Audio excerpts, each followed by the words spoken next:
Number 5. 1, 2, 3, 4, 5. Blog 5. I am so excited. Welcome to On the Path with Cheryl Nembhard. And I want to thank you so much for joining us. I say us because we are all in the classroom of life. You've heard it before. We're all living, loving, learning from our mistakes, our lessons, our mountaintop experiences, our valleys. All of it shapes who we are. Thank you for all of your responses, all of your feedback, all of the sharing, like 60 plus shares with all of our vlogs, and we've only done 4. And all of the feedback that's coming in. It's amazing that we are all on this path, this journey of life. Because, well, we have launched with Authenticity with Diane Clemens. Powerful, powerful kickoff to the series. Strength with Mohin Lombard, that was incredible. Tribute to single mothers everywhere. Our 3rd with Healthy Marriages, Dean and Lori Hartshorn, that really just gave us Marriage 101 refresher, which we needed. And our last one with my best friend Dagmar Morgan on healthy friendships and relationships. Well, this one, strap in. We're going all the way there. We're going to do some deep surgery today. We're talking about being on the path to forgiveness, and why forgiveness and letting go is literally the catalyst for all of the healthy things in our life. We're going to talk to a woman who has lived it, who embodies it, and who teaches it on a daily basis. Elizabeth Correia is an incredible speaker, a phenomenal entrepreneur. She is an author of If You Played in My Playground, and she's an incredible life coach, literally mentoring women and men all over the city. You're going to be blown away by her story, but more importantly, the lessons that she is going to give us as gems. Are you ready? Let's get our books out, let's get our pens out, let's get our hearts open and get ready to receive this incredible talk on forgiveness, the power of letting go. See you in a minute.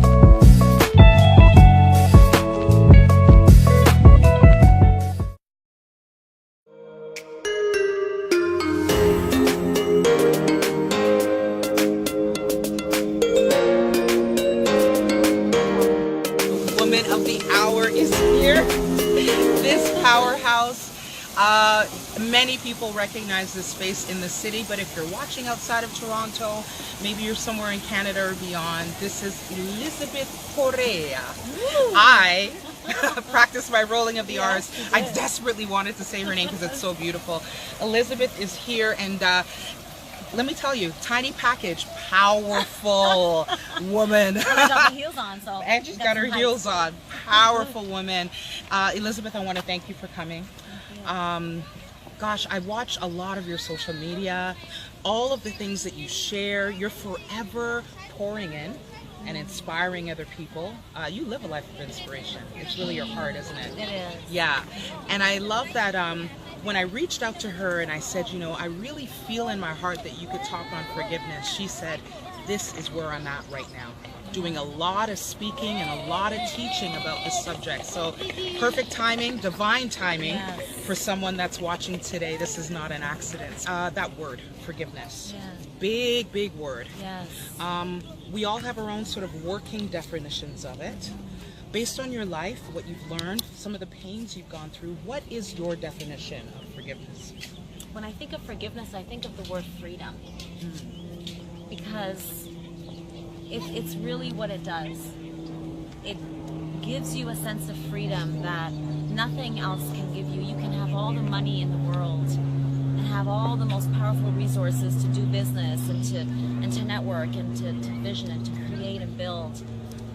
But if there's unforgiveness in your heart, and it's there, it's not going anywhere, you can't authentically do anything. You can't live a life of freedom or of peace.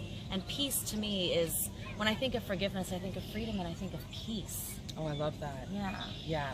So forgiveness is freedom. Forgiveness is peace. And would you say, based on what you're saying, without forgiveness, we're stuck? Oh, there's no question. You're stuck in every way, and a lot of people think it's just being stuck personally on a personal level. But I've learned as an entrepreneur that unforgiveness, it leaks into your business. It poisons your business. Wow. And so you're gonna have expectations. You're doing things with a motive, you know. So there's, and I can say that because I lived it and I did that. So I know the difference between being free and being in bondage. Yeah, and that's what unforgiveness did for me. It kept me in bondage. I was a great starter, but a horrible finisher. Wow. Whether that was in relationships, friendships, business, I was great So at you could see it like sort of poisoning all the other areas. everything. As a mother, as a believer, just in every way. It was always there. You know, I would find myself in situations speaking to someone who maybe did something similar to what my father or my former husband did. And I'm sitting there, now I have to counsel you and I have to mentor you and I have to speak life into you. But deep down inside, I'm going, ooh, like this is irking me, and I really don't, you know, how could you forgive him? How could you? Because it's my own stuff that was coming up. Yeah, so it was triggering other things. It was, because I was leading while bleeding. Yeah. Leading while bleeding. While bleeding, yeah. We're going to circle back to that. Okay, that's big. Let's not just sort of talk forgiveness. Let's help people walk through forgiveness. You're sitting there and you're listening, you're thinking, that's me. Or you clicked on there because the topic was something, or where you're at. Again, no coincidences, all divine leading here. And you're wondering, okay, great. Something I need to do, easy to say, hard to do. How do I get there? What would you say are the steps to forgiveness for you? Kind of like step 1, step 2. How do we get on this path to forgiveness? Well, I mean, I've taken so much self-development courses, and obviously just, you know, being spiritual and connected. It was a lot of work, and it wasn't just, and I say it wasn't just hearing it once, it was daily, and the Bible talks about that, just hearing it daily. Yeah. What I had to do, what I needed to do. Yeah. And what I discovered in that journey and along that journey was that I really didn't love myself. Okay. And so I was okay with abusing myself. And we don't see it as abuse, but when I'm feeding myself toxic thoughts and I'm constantly stuck in this story that happened, you know, whether it was years ago or 5 days ago, I felt unworthy of this great life of peace and joy, because I didn't know that. I never had that.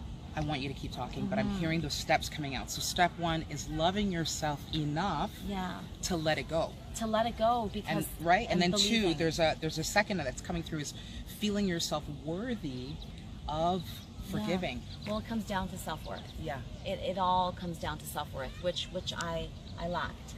And so the first thing I had to do is I wrote a letter to myself, and I was speaking to myself like, hey girl, you know, like in that kind of first person, I guess we call it. And in that letter, I spoke out what I wanted for my life, how I wanted to feel, how I wanted to wake up feeling each and every day. And then I forgave myself in that letter. I forgave myself for abusing myself for so many years. I can get emotional just talking about it. Yeah, you know, just hanging on to that. And not allowing myself to live this great life that God had created me to live.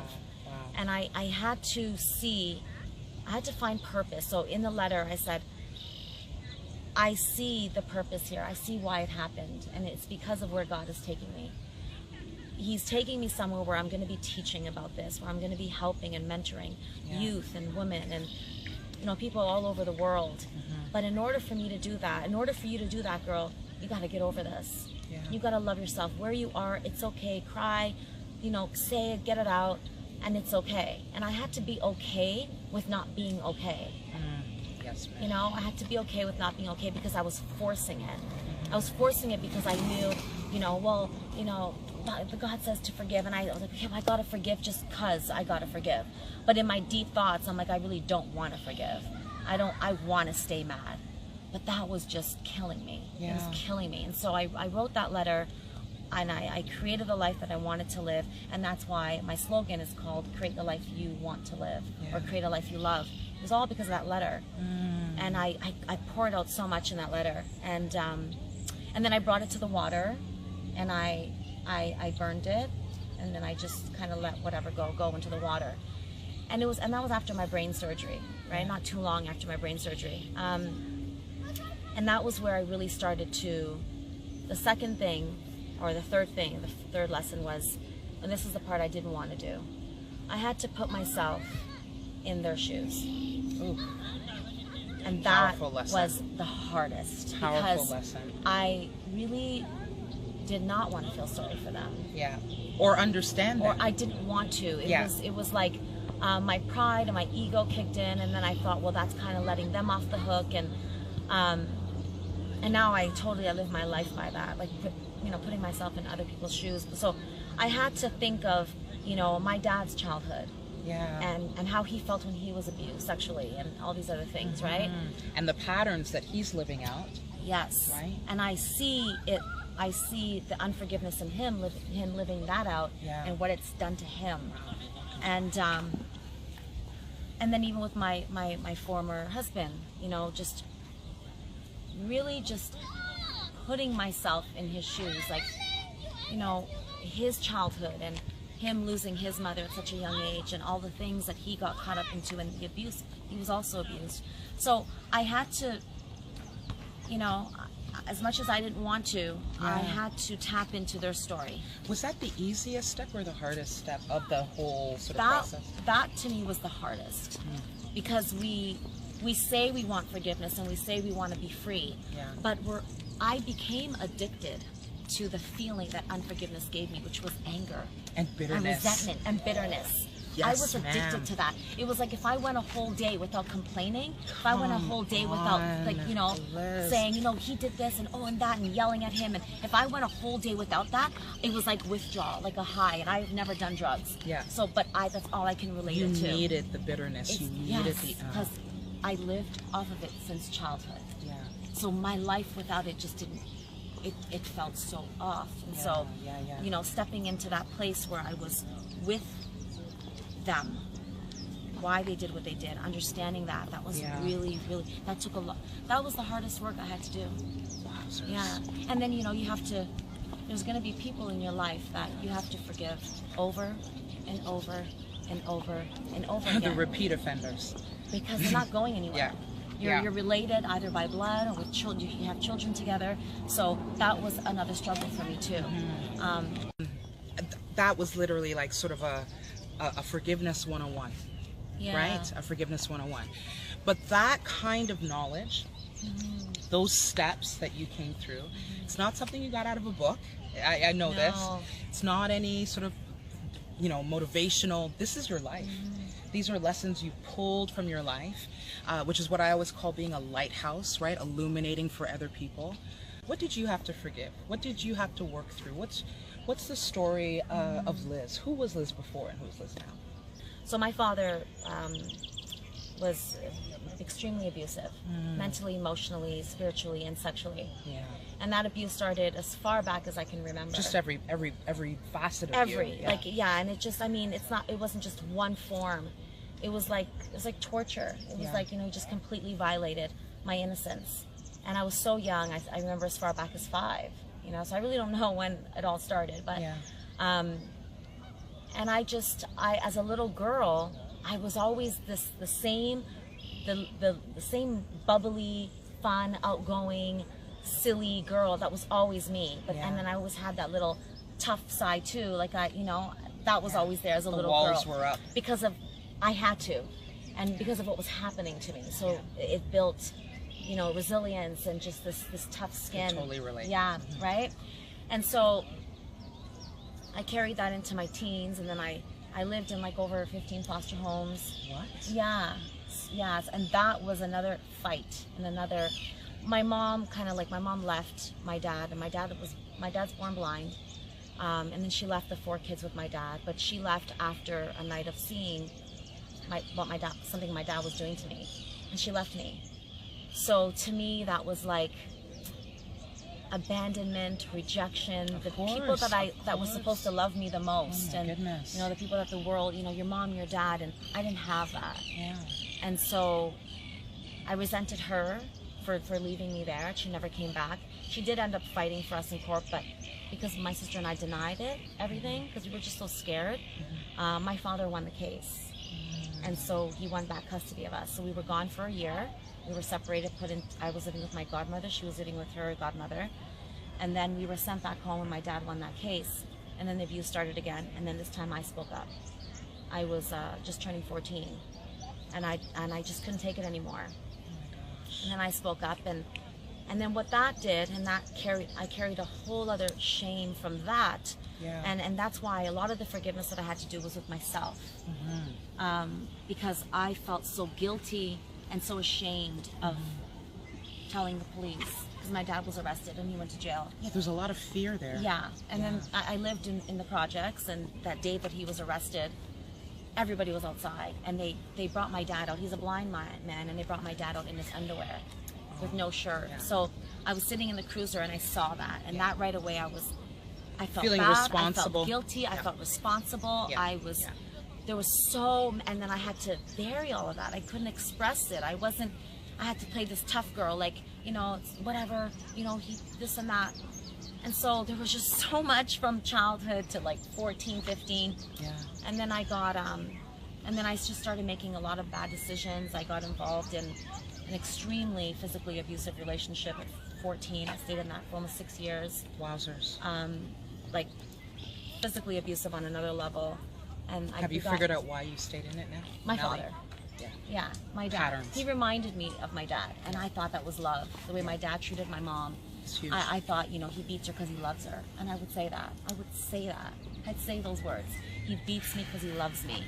So, and I believed that, and then so that was, you know, almost 6 years of my life. Yeah. So it was like non-stop, but I had to forgive myself for one, and staying in these relationships. Yeah. I had to forgive myself for not speaking up earlier. I had to forgive myself for abusing myself, for feeling guilty and ashamed for my dad going to jail. Yeah. So there was so much forgiveness. So not just forgiveness of others, but forgiveness of self too. It started there actually. It was self first, like the whole self-worth, self-esteem. It started with self. Yeah. I did it for me first. Yeah. I did it for me first. And not until I was healed that I was really able to let go of them, to forgive them. That's big. I couldn't forgive them while I wasn't healed. Big. That's where we go wrong. Big, yes. We try to do the forgiveness, the outer work, and it doesn't work. Yeah. You keep finding yourself back in that place of anger and resentment, and it's like, oh, you know, I thought I forgave him last week. You know, you had a good praise and worship, you know, experience at church, and you're like, hallelujah, I forgave them, and you know, you're in that moment, and then next week the person does something or says something or something happens, and you're right back. You have come through a lot. You have overcome a lot. You've learned a lot through all of it. What would you say if you were to leave some really key life lessons? And when I say this phrase, I'm sure you'll understand it now. On the other side of forgiveness, this is who you've become now, pouring in and helping others and being this awesome lighthouse that you are in the community. Thank you for all you do, by the way. Thank you for all you do. You empower so many women, especially. What would you say? You could just turn to the camera. What are the life lessons you want to give? Go ahead. Most of us, if not probably all of us, we have dreams and hopes and aspirations of becoming business owners and career men and women, of doing something in life. And usually that has to do, probably always, with serving, with giving, pouring out, making a difference. And if you want to make that difference, you gotta clean out, you gotta empty out your cup. Empty out everything that's in there. The anger, the resentment, the stories, you know, they're all stories. Everything and anything that happens to us in life, there's a purpose. Like, I mean, always, anything I've ever gone through, I've ended up using to serve. Oh, I love that. And so look at the situation and say, what is the lesson here? Is it that I'm choosing the wrong men Is it that I'm forgiving, I'm letting the wrong people in? Is it that I'm spending too much money? Whatever it is, look at the lesson.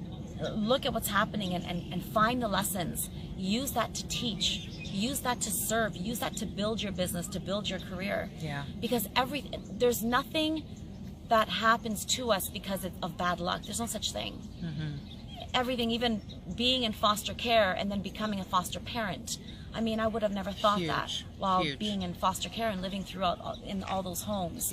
So I would say to really dissect everything that's happening or anything that's happened, single mom, whatever it is, and find the lessons and use that to teach, use that to serve, use that to make a difference in the world, because you learned something. Whatever happened, even if you feel like you're not learning anything and there's nothing good that's coming out of this, it's because you're not really paying attention. So really just dissect it and examine it and say, what's happening here and why? Why is this happening? Why do I feel like this? And really just do the groundwork, which is within you first.